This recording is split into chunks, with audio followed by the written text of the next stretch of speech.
మీ self మీ care తీసుకోవడం. ఇప్పటివరకు చాలా నేర్చుకున్నారు, అది సెల్ఫ్ ఎక్స్ప్లోరేషన్ అని, ఎలా మన సెల్ఫ్ని ఇంప్రూవ్ చేసుకోవాలి, గోల్స్ ఎలా సెట్ చేసుకోవాలి, గోల్స్ని ఎట్లా వర్క్ చేయాలి, హ్యాపీనెస్ రీజన్స్ ఏంటి, ప్రాస్పెరిటీ వల్ల ఏంటి, మ్యూచువల్ ప్రాస్పెరిటీ వాటి కూడా అంతా నేర్చుకున్నారు. Some word last topic health కోసం. Okay, WHO mean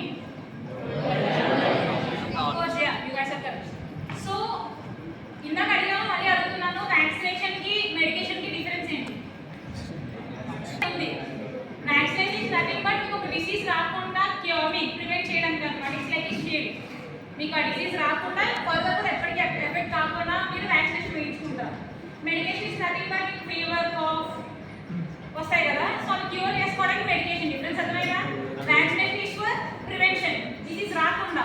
medication is for cure, తగ్గించుకునేది వచ్చే డిసీజ్ని క్యూర్ చేసుకోవడానికి. ఈ 2 టైమ్స్ మాత్రం బాగా గుర్తుపెట్టుకోండి. అందులో వరల్డ్ హెల్త్ ఆర్గనైజేషన్ మొత్తం మొత్తం ఉన్న అన్ని కంట్రీస్, వాటి 194 సంథింగ్ ఎన్నో ఉన్నాయి కంట్రీస్, అన్నిటికీ కూడా not for only of India, not for only Pakistan, ఒక స్టేట్కి ఒక కంట్రీకి పరిమితం ఏం కాదు. ఎంటైర్ ఆర్గనైజేషన్ హెల్త్ మీద వర్క్ చేస్తుంది అనమాట. అందుకు basic guide lines, basic rules, prevention ఎట్లా చేయాలని ఎప్పుడు తీసుకుంటాం. For example disease prevention and control. So for example మనం తీసుకుందాం కోవిడ్, ఎంత ఎఫెక్ట్ అయ్యాం. ఇప్పుడు ప్రతి దాంట్లో మెడికేషన్ ఉంటుందా? ఫర్ సపోజ్ అట్లా ఫాస్ట్ స్ప్రెడ్ అయిన దాంట్లో HIV ఒకటి, HIV, కోవిడ్ ఇట్లా చాలా చాలా ఉన్నాయి. అన్నిటికి కూడా ఒకటే మెడికేషన్ కాదు కదా ప్రివెన్షన్ అన్నిటికి. ఇప్పుడు HIV పేషెంట్స్కి లేదా జాండీస్ ఇట్లా వచ్చిన వాళ్ళకి అందరికీ కూడా క్వారంటైన్ అంటారు కదా, స్ప్రెడింగ్ ఏం కాదు, అయినా ఇంత ఫాస్ట్ కాదు. సో ఏ డిసీజ్కి దానికి తగ్గట్టుగా ప్రివెన్షన్ అండ్ కంట్రోల్.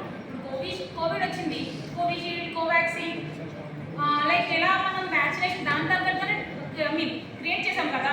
సమ్ ఏదో డిసీజ్ తీసుకొచ్చేసి దీనికి వేసేసుకోలేదు కదా. అప్పుడు సమ్ ఎక్స్టెంట్ మనం క్యూర్ చేయడం కానీ పారాసిటమాల్, ఎజిథ్రోమైసిన్ ఇట్లాంటి మెడికేషన్స్ యూజ్ చేసాం, కానీ ఎంటైర్ మొత్తం క్యూర్ చేయడం కాదు కదా. సో ప్రతి డిసీజ్కి ఈ వరల్డ్ హెల్త్ ఆర్గనైజేషన్ అనేది దాని స్పెసిఫిక్గా దాని మీద రీసెర్చ్ చేస్తుంది అనమాట.